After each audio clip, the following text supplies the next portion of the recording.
Basic income हर एक इंसान को मिनिमम बेसिक इनकम सरकार के द्वारा या जो भी अथॉरिटी है उसके द्वारा कि भाई रोजगार के अधिकार का कानून बनाए। ये तो ऐसी चीज है कि उसके बगैर तो अब हमारी व्यवस्था चल ही नहीं सकती। आगे चल के उसके बगैर है मैकेनिकल रोबोट्स में जो हाथ से काम करते, तो हाथ से काम करने वालों की नौकरियां सबसे आखिर में जाएंगी, लेकिन जो दिमाग से काम करते हैं उन लोगों की नौकरियां जो हैं सबसे पहले खत्म होने वाली। बहुत जल्द होती चीज है कि उसके बगैर तो अब हमारी व्यवस्था चल ही नहीं सकती। आगे चल के उसके बगैर ये व्यवस्था चल ही नहीं सकती। और उसकी एक शुरुआत अब राजस्थान सरकार के द्वारा की जा रही है के मंच पर आकर जुड़े हैं और एक साझा आंदोलन की बात कर रहे हैं। देखिए, देश में तो बहुत सारी समस्या हैं, तरह तरह की समस्या हैं, लेकिन एक ऐसी समस्या है जो कि सबसे बड़ी समस्या होने के बावजूद एकदम सेक्युलर समस्या है, जो सारे धर्मों को, सारी जातियों को, सब लोगों को सामान्य तरीके से अफेक्ट करती है। वो बेरोजगारी की समस्या। और ये समस्या पिछले कई साल से बढ़ती चली गई और इस वजह से भी बढ़ गई क्योंकि इस मौजूदा सरकार ने कई ऐसे फैसले लिए। पहले तो नोटबंदी का, फिर अंधाधुंध जीएसटी का, उसके बाद ये लॉकडाउन का। वैसे तो खैर इस सरकार को, जैसे आप लोगों को पता है, इस सरकार की कोई इसमें इच्छा है ही नहीं इस समस्या से डील किया जाए, निपटा जाए, इसको कम किया जाए। लेकिन उसके अलावा इन्होंने ऐसे ऐसे फैसले लिए, और ये जो अब आर्मी में जो क्या कहते हैं इसको, जो हाँ, अग्निपथ, अग्निवीर वाला जो फैसला लिया है, जिससे भी और ये समस्या बढ़ रही है।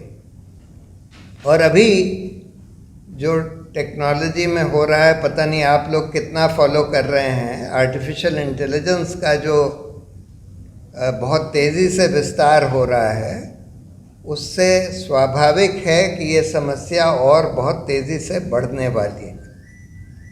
और बहुत लोग ये अनुमान लगा रहे हैं कि आर्टिफिशियल इंटेलिजेंस टेक्नोलॉजी की वजह से अगले 10 साल के अंदर करीब करीब 90% नौकरियां ख़त्म होने वाली हैं।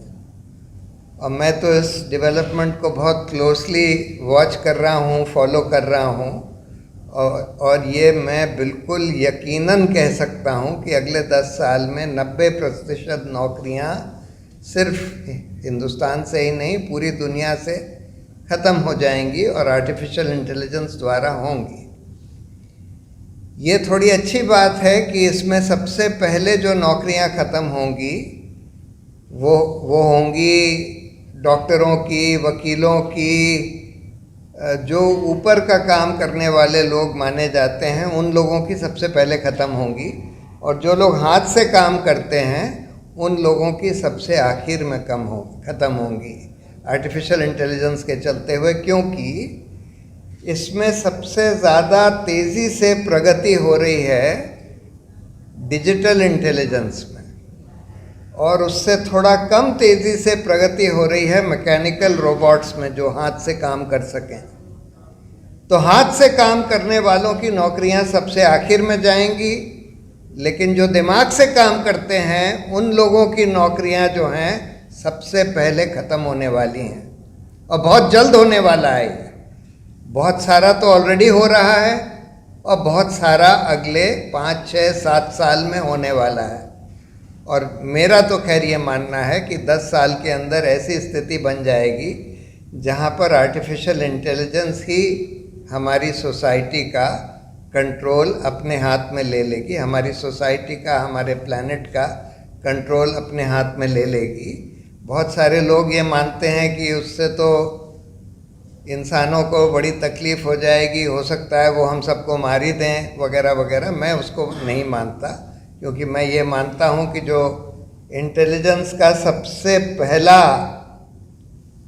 प्रमाण जो होता है वो ये होता है कि कोई भी इंटेलिजेंट आदमी ये समझता है कि दूसरे को, किसी को नुकसान पहुंचाने से आप अपना भला नहीं कर सकते, दूसरे से कोऑपरेट करने से ही सबसे ज़्यादा भला कर सकते हैं। तो मेरा तो खैर निजी मानना ये है, मैं माइनॉरिटी में हूँ, कि ये जो आर्टिफिशियल इंटेलिजेंस आ रही है और जो 10 साल के अंदर मेरा मानना है कि हमारी सोसाइटी, हमारे पूरे विश्व को कंट्रोल करेगी, नियंत्रित करेगी, इससे मेरा मानना है कि हम लोगों को कोई नुकसान नहीं होने वाला। शायद वो इंसानों ने जिस तरह से मैनेज किया है पृथ्वी को और सोसाइटी को, उससे वो लोग बेहतर ही मैनेज करेंगे। लेकिन अभी कुछ साल के अंदर ही बहुत ज़बरदस्त अनएम्प्लॉयमेंट बढ़ने वाला है इसके कारण। इस सरकार ने जो किया है वो तो एक बात है, तो इसलिए ये एक ऐसी समस्या है जिससे जूझने के लिए हमको इवेंचुअली, जब सिर्फ 10% लोगों के पास ही नौकरियां रह जाएंगी, या 5 से 10% लोगों के पास, और 90% अनएम्प्लॉयड हो जाएंगे, तो क्या करेंगे? तो आपको यूनिवर्सल बेसिक इनकम प्रोवाइड करनी पड़ेगी कि हर एक जने को एक मिनिमम बेसिक इनकम, हर एक इंसान को मिनिमम बेसिक इनकम सरकार के द्वारा या जो भी अथॉरिटी है उसके द्वारा प्रोवाइड करी जाए। आर्टिफिशियल इंटेलिजेंस अगर रूल करेगी तो वो भी यही प्रोवाइड करेगी। तो जो एक हम लोग जो डिमांड कर रहे हैं कि भाई रोजगार के अधिकार का कानून बनाइए, ये तो ऐसी चीज़ है कि उसके बगैर तो अब हमारी व्यवस्था चल ही नहीं सकती, आगे चल के उसके बगैर ये व्यवस्था चल ही नहीं सकती। और उसकी एक शुरुआत अब राजस्थान सरकार के द्वारा करी जा रही है।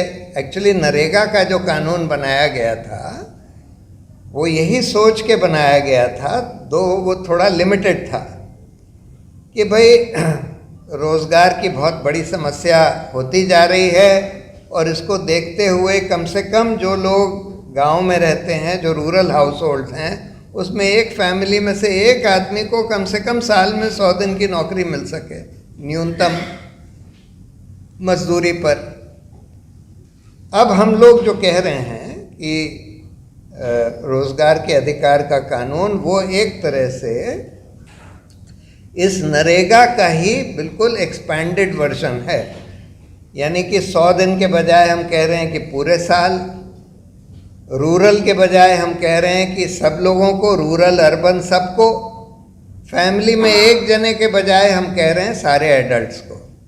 यानी कि हर एक एडल्ट को पूरे देश में कम से कम न्यूनतम मजदूरी पर रोजगार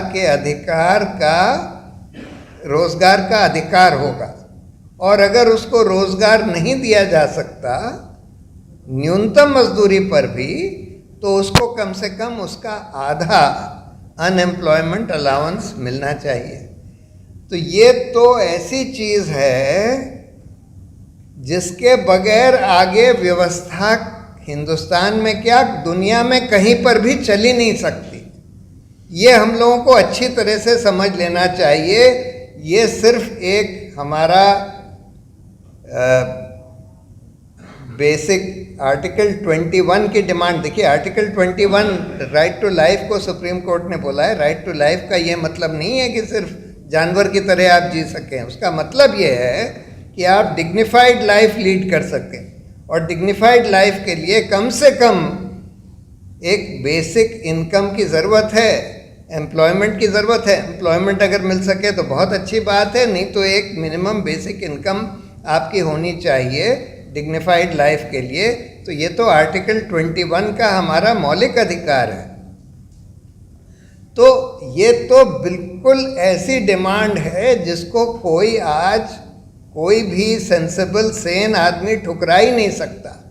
जो लोग ये कहते हैं कि भाई इसका पैसा कहाँ से आएगा, इतना पैसा कहाँ से आएगा कि भाई हम सब लोगों को न्यूनतम मजदूरी पर रोज़गार दे सकें या कम से कम उसका आधा अनएम्प्लॉयमेंट अलाउंस दे सकें, बिल्कुल गलत बात कहते हैं। क्योंकि इसका पैसा तो बहुत आसानी से कई तरीके से निकाला जा सकता है। इतनी ज़्यादा इनइक्वालिटी हो गई है पिछले खासकर कुछ सालों में, 1920 में या 21 में ये